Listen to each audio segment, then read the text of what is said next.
ஜெயசுதா லட்சுமிகாந்தன், மாண்பு உறுப்பினர் திரு OS மணியன், மாண்பு உறுப்பினர் திரு S ராமச்சந்திரன், மாண்பு உறுப்பினர் திரு R செல்லச்சுவாமி, மாண்பு உறுப்பினர் திருமதி T லதா, மாண்பு உறுப்பினர் திரு T ராமச்சந்திரன்,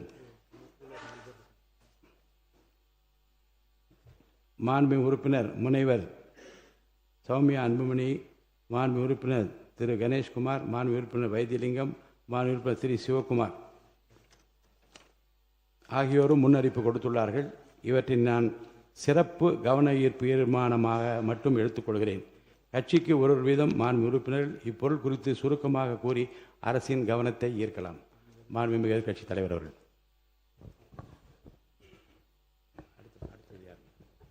மாண்புமிகு பேரவைத் தலைவர் அவர்களே, இன்றைக்கு தமிழ்நாடு விவசாயிகளுடைய வேதனைக்கு இந்த அரசு ஒரு சரியான தீர்வை காண வேண்டும்னு இந்த ஒத்திவைப்பு தீர்மானத்தை நாங்கள் இங்கே கொடுத்துருக்கிறோம்.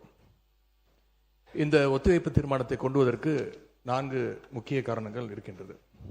முதல் காரணம், மேகதாது அணை கட்டுற கர்நாடக அரசை தடுக்க இந்த அரசு என்ன நடவடிக்கை எடுத்திருக்கிறது என்று இந்த அவைக்கு நீங்கள் தெரிவிக்க வேண்டும். இரண்டாவது காரணம், முழு பயிர்க்கடன் தள்ளுபடின்னு நீங்கள் தேர்தலின் போது வாக்குறுதி கொடுத்துவிட்டு இன்றைக்கு ஆட்சிக்கு வந்துவிட்டு அரைகுறை தள்ளுபடி மட்டும் செய்வது ஏன்? மூன்றாவது காரணம், காவிரியில் தண்ணீர் வராத காரணத்தினால குறுவை சாகுபடி இன்னைக்கு மொத்தமாக இல்லாமல் போயிடுச்சு. இதற்கு தகுந்த நிவாரண தொகையை எப்பொழுது இந்த அரசு விவசாயிகளுக்கு கொடுக்க போகின்றது? நான்காவது காரணம், டெல்டா மாவட்டங்களை வறட்சி பாதிக்கப்பட்ட மாவட்டங்களாக அறிவித்து அங்கே இருக்கக்கூடிய விவசாயிகளுக்கு உரிய நிவாரணத்தை இந்த அரசு கொடுக்க வேண்டும். முதல்ல மேகதாது பிரச்சனையில் இருந்து என்னுடைய உரையை நான் துவங்குகின்றேன். தாவேக அரசு அமைஞ்சதிலிருந்து மேகதாது அணை கட்டுறதில் இதுவரை காட்டாத ஒரு வேகத்தையும் தீவிரத்தையும் இன்றைக்கு கர்நாடக அரசு காட்டி வருகின்றது. மேகதாது விஷயத்தில் ஒரு முறை மட்டும் பிரதமர்கிட்ட நம்முடைய முதலமைச்சர் அவர்கள் கோரிக்கை வச்சார். அடுத்து மேகதாது பிரச்சனையில இருந்து இந்த பேரவையில் ஜூன் 19ஆம் தேதி அன்னைக்கு இந்த அரசு ஒரு தீர்மானத்தையும் கொண்டு வந்தது. ஆனால் அந்த தீர்மானம் மட்டும் நிறைவேற்றினா போதாது, அனைத்து கட்சி தலைவர்களோடு சேர்ந்து டெல்லிக்கு செல்ல வேண்டும் என்று எங்களுடைய கழக தலைவர்கள் சொன்ன ஆலோசனையும் நான் இந்த அவையிலே பதிய வைத்திருக்கின்றேன். அப்பொழுதுதான் நாம் அனைவரும் இந்த விஷயத்தில் ஒற்றுமையாக இருக்கிறோம் என்பதையும் நாம் அவர்களுக்கு சொல்ல முடியும். இந்த இடைப்பட்ட காலத்தில் நாங்கள் சொன்னதையும் இந்த அரசு செய்யவில்லை. அனைத்து கட்சி கூட்டத்தை கூட்டணும்னு தொடர்ந்து வலியுறுத்தி கேட்டுக்கொண்டு வருகின்றோம். திராவிட முன்னேற்ற கழகம் மட்டுமல்ல, தமிழ்நாட்டில் இருக்கக்கூடிய அனைத்து கட்சியும் இந்த அனைத்து கட்சி கூட்டத்தை கூட்ட வேண்டும் என்று தொடர்ந்து வலியுறுத்தி வருகின்றார்கள். ஏன் கேட்டுக்கிறோம்னா, கர்நாடக முதலமைச்சரும் அந்த அரசும் மேகதாது விஷயத்தில் மிகவும் தீவிரமாக செயல்பட்டு வருகின்றார்கள். ஜூன் 11ஆம் தேதி ஒன்றிய நிதியமைச்சர் திருமதி நிர்மலா சீதாராமனை கர்நாடக முதலமைச்சர் அவர்கள் நேரில் பார்த்து மேகதாது அணை கட்டுவதற்கு நிதியுதவி வேண்டும் என்று கோரிக்கை வச்சிருக்கிறார். ஜூன் 12ஆம் தேதி ஒன்றிய ஜல்சக்தித்துறை அமைச்சர் திரு CR பட்டீல் அவர்களை நேரில் பார்த்து மேகதாது திட்டத்திற்கு நீங்கள் ஒப்புதல் அளிக்க வேண்டும் என்று கோரிக்கை வச்சிருக்கிறார். ஜூலை 27ஆம் தேதி அன்றைக்கு நாடாளுமன்றத்தில் ஒன்றிய ஜல்சக்தித்துறை அமைச்சர் இணையமைச்சர் மேகதாதுல அணை கட்ட தமிழ்நாடு, புதுச்சேரி மாதிரியான கீழ்ப்படுகை மாநிலங்கள், அதாவது லோவர் ரிப்பேரியன் ஸ்டேட்ஸ், அதனுடைய அனுமதி தேவையில்லை என்று கூறியிருக்கிறார். அதே நாள் ஜூலை 27ஆம் தேதி டெல்லியில் கர்நாடகத்தைச் சேர்ந்த அனைத்து கட்சி எம்பிக்கள் கூட்டத்தை கர்நாடக முதலமைச்சர் அவர்கள் நடத்தியிருக்கிறார். கர்நாடக அமைச்சர் திரு ராமலிங்க ரெட்டி, கர்நாடக அரசுடைய டெல்லி பிரதிநிதி, கர்நாடக அரசுடைய தலைமை வழக்கறிஞர், மூத்த அதிகாரிகள் எல்லாரும் கூட சேர்ந்து மேகதாது சம்பந்தமாக அந்த மாநில முதலமைச்சர் ஆய்வுக் கூட்டத்தையும் நடத்தியிருக்கிறார். எல்லாத்துக்கும் மேல ஆகஸ்ட் 2ஆம் தேதி பெங்களூர்ல அனைத்து கட்சி கூட்டத்தை கூட்டுறோம்னு கர்நாடக முதலமைச்சர் அனைத்து கட்சிக்கும் அழைப்பும் விடுத்திருக்கிறார். திரு சீதாராமையா, திரு பசவராஜ் பொம்மையா, திரு எடியூரப்பா, திரு குமாரசாமி, திரு வீரப்ப மொய்லி என 5 முன்னாள் முதலமைச்சர்கள் உட்பட அந்த முக்கியமான கூட்டத்தில் முக்கியமான தலைவர்கள் அனைவரும் அந்த கூட்டத்தில் கலந்து கொண்டிருக்கிறாங்க. கர்நாடக முதலமைச்சர் அந்த கூட்டத்தில் ஊடகங்களை சந்தித்து பேட்டியும் தெளிவாக கொடுத்திருக்கிறார். இப்படி அவங்க ஸ்டெப் பை ஸ்டெப்பாக ஒரு மாசத்துல பல நடவடிக்கைகளை தொடர்ந்து எடுத்துக்கிட்டு வராங்க. மாநில நலன் அப்படின்னு வந்தா அவங்க எப்படி அரசியல் வேறுபாடுகள் எல்லாம் பார்க்காம கடந்து மறந்து ஓரணியில் நிற்கிறாங்களோ அதே போல நாமளும் நம்முடைய ஒற்றுமையை கர்நாடக அரசுக்கும் ஒன்றிய அரசும் காட்ட வேண்டும் அப்படின்னு தான் நாங்கள் அனைத்து கட்சி கூட்டத்தை தொடர்ந்து கூட்ட வேண்டும் என்று எங்களுடைய கோரிக்கையை வச்சிருக்கிறோம். விவசாயிகள் மேல அக்கறை உள்ள ஒரு அரசு இதையெல்லாம் கேட்காமல தானாகவே செய்ய வேண்டும். மாண்புமிகு சட்டமன்ற எதிர்க்கட்சி தலைவர் சிறப்பு கவன ஈர்ப்பு தீர்மானத்தில் தாங்கள் குறிப்பிட்டுள்ள அந்த செய்திகளை பற்றி மட்டும் நீங்கள் இங்கே பேச வேண்டும். விரிவாக விளக்கமாக பேசுவதற்கு மானிய கோரிக்கைகள்லாம் வருகிற போது நீங்கள் பேசிக்கொள்ளலாம். இப்போது உங்களுடைய கடிதத்தில் குறிப்பிட்டுள்ள எந்த விதியின் கீழ் நீங்கள் கொடுத்தீர்களோ அதை நான் மாற்றி சிறப்பு கவன ஈர்ப்பு தீர்மானமாக எடுத்துக்கொண்டிருக்கிறேன். சுருக்கமாக நீங்கள் கடிதத்தில் சொல்லியுள்ள அந்த பிரச்சனையை மட்டும் நீங்கள் பேசும்படி கேட்டுக்கொள்கிறேன்.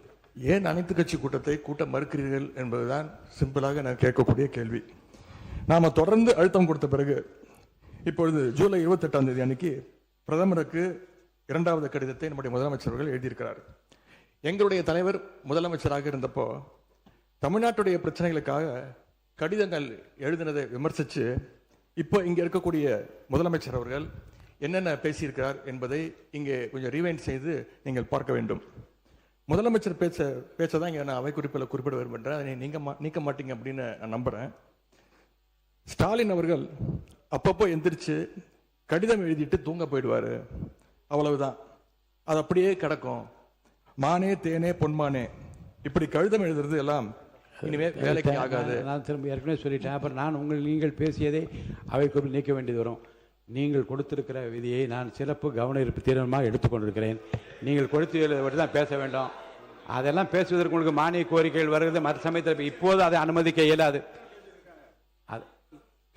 கவன ஈர்ப்பில் விதிகளின்படி எந்த பொருள் குறித்து நீங்கள் கவன ஈர்ப்பு கொடுத்து சிறப்பு கவன ஈர்ப்பு கொடுத்திருக்கீங்க அதை குறித்து மட்டும்தான் பேச வேண்டும்.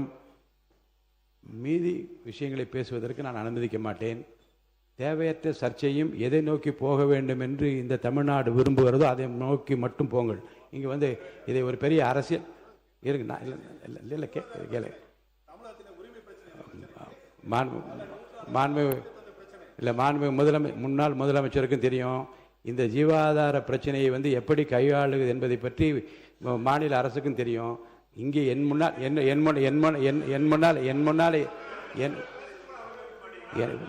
என் முன்னால் இருப்பது விதிகளின்படி இந்த பேரவை நடத்த வேண்டும் என்பதில் நான் அக்கறையாக இருக்கிறேன். விதிகளுக்குட்பட்டு அவர் அவசியம் என்று கருதி அந்த பிரச்சனையை எடுத்திருக்கிறேன். அவர் கொடுத்திருக்கிற இந்த கவன ஈர்ப்பு தீர்மானத்தில் என்ன குறிப்பிட்டிருக்கிறாரோ அந்த கருத்துக்களை சாதாரணமாக மரபு என்ன என்றால் அதை படித்துவிட்டு இந்த பிரச்சனையை உங்கள் கவனத்திற்கு கொண்டு வந்து கவனத்தை ஈர்க்கிறேன் என்று சொல்ல அமர்வதுதான் சரி. ஆனால் இதில் நான் பிரச்சனையின் தீவிரம் கருதி நான் அவரை பேச அனுமதித்திருக்கிறேன். மேற்கொண்டு பிரச்சனையை அரசியல் நோக்கத்தில் கொண்டு செல்லாமல் இதில் நீங்கள் குறிப்பிட்டுள்ள இந்த பிரச்சனையை பற்றி மட்டும் படித்துவிட்டு அமருமாறு கேட்டுக்கொள்கிறேன். இல்லை இருங்க, நீங்கள் இருங்க. மாண்பு உறுப்பினர் ஏற்கனவே முன்னாள் முதலமைச்சர் அதை சொல்லிட்டாங்க. நீங்கள் உட்காருங்க. மாண்பு பேரவைத் தலைவர்கள், இந்த பிரச்சனை தீவிரமான பிரச்சனை என்று நீங்களே சொல்கிறீர்கள். நான் கேட்பதெல்லாம் ஒன்று தான். நாங்கள் தொடர்ந்து அனைத்து கட்சி கூட்டத்தை கூட்ட வேண்டும் என்று கேட்டுக்கொள்கின்றேன்.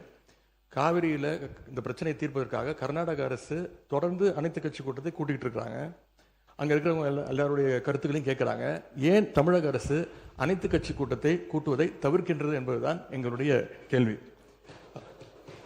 அதாவது பேரவைத் தலைவர் வாயிலாக இன்னும் இங்கே தெரிவிக்க விரும்புகின்றேன். இந்த அரசு ஒரு புது டெக்னிக்கை ரெகுலராக ஃபாலோ பண்ணிட்டு வராங்க. எதையாவது ஒன்று செய்யறதுக்கு முன்னாடி அந்த செய்தி இவங்களே லீக் பண்ணிடுறாங்க. உடனே அதற்கு எதிர்ப்பு பலமாக இருந்தால் உடனே ஒரு யூடியூன் சொல்றேன். தேவையற்ற பிரச்சனை திருப்பும் நான் சொல்லுகிறேன். இந்த பிரச்சனையை ஒட்டி மற்றும் பேசுங்கள். எந்த ஸ்ட்ராட்டஜி இதெல்லாம் என் முன்னால் இருக்கிற பிரச்சனை தேவையில்லை. வாங்க. இந்த பிரச்சனையை ஒட்டி தான் தலைவர் பேசிட்டு இருக்கிறேன். முதலமைச்சர் அவர்கள் கர்நாடகா போறார் அப்படின்னு வேளாண் துறை அமைச்சர் ஒரு பேட்டி கொடுக்கிறார். அப்புறம் அவரே அதை மறுத்து பேசுகிறார். அப்புறம் இன்னும் 2 அமைச்சர்கள் அதிகாரபூர்வமாக எந்த முடிவையும் நாங்கள் எடுக்கவில்லை என்று கூறுகிறார்கள். 13 பேர் கொண்ட ஒரு குழு போகுதுன்னு திரும்பி செய்திகளில் பார்த்தோம். கடைசியில் என்ன ஆச்சுன்னா, கர்நாடக முதலமைச்சர் சொல்லிட்டார், நீ இந்த தமிழ்நாடு முதலமைச்சர் நீங்க வர வேண்டாம், நாங்கள் தண்ணியெல்லாம் கொடுப்பதற்கு தயாராக இல்லை என்று கர்நாடக முதலமைச்சர் அவர்கள் தெரிவிக்கிறார். அவர் சொன்னது உண்மையா இல்லையா என்ற முன்னவர் மாண்பு பேரவைத் தலைவர் அவர்களே, மாண்பு எதிர்க்கட்சி தலைவர்கள் தாங்கள் குறிப்பிட்டதை மறந்து ஒவ்வொன்றாக அவர்கள் பேசிக் கொண்டிருப்பது என்பது மரபின் அடிப்படையில் சரியாக இல்லை. என்று சொன்னால் இல்லை, முக்கியமான பிரச்சனை என்ற முறையிலே தான் அவர்களுக்கு இவ்வளவு நேரம் பேச அனுமதித்தார்கள். மீண்டும் அதையே திருப்பி நம்முடைய எதிர்க்கட்சி தலைவர்கள் ஒரு அரசியல் ரீதியாக பேசி வருவது சரியாக இருக்காது.